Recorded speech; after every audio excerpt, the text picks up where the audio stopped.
Hi everyone, it's Gene Calderon here again with Gene Calderon Apologetics Ministries, going through our theme days. It's been a while since we've had one, but we are jumping right back on with Tuesday equals Truth Day. And today is the day where we look at the gospel specifically to be able to look at what we're reading and to critique it and to look at it and to find out if what we're reading is actually true. Now today what we want to talk about is consistency. When we're looking at the Bible, specifically the Gospels, the four accounts that we have, Matthew, Mark, Luke, and John, we want to see, are they consistent with the information that they are providing and the accounts that they are sharing?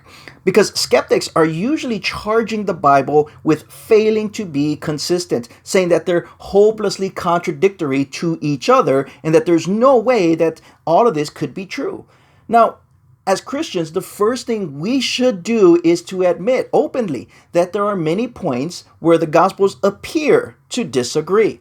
The stories are a little bit different. But once we hold them to the standards of other ancient documents, which is the only standards that it's actually fair to judge them by, we're going to find that they are extremely consistent with each other.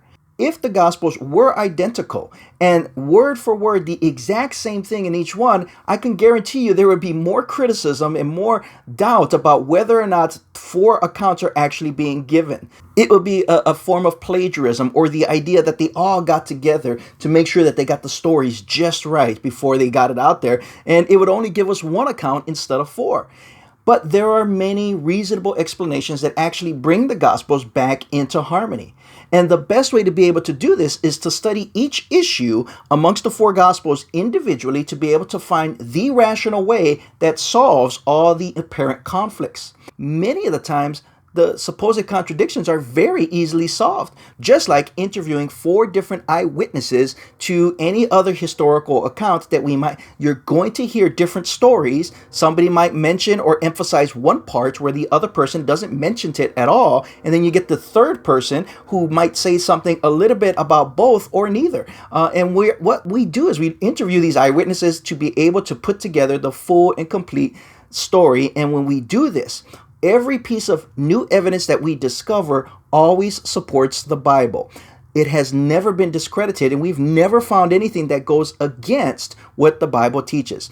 And so that's what we're going to continue to do with Tuesday's Truth Days. I hope you were able to follow us. I hope this helps you be able to understand what we do with the Gospels and how we are to treat them. Treat them as an ancient historical source from the first century by the standards of first century writers. And then be able to look at the inconsistencies and see, is there a way that they fit together as if the same way we're interviewing four different eyewitnesses to get the full story? I think there is. I think there's a very strong case for that, and we're going to dig deeper into that. So first of all, yeah, there are differences in the Gospels. Do the differences help us have a stronger case for the reliability of the Gospels than for denying them? That's what we're going to do, and I hope you stick with us here on Gene Calderon Apologetics Ministries. If you're interested in more on this, you can support me as a missionary here in Northwest Indiana, serving Ratio Christi at Purdue University Northwest, or serving at Freedom Church in East Chicago, Indiana, doing Bible studies and outreaches. And then again, in any way, shape, or form, looking to serve Northwest Indiana.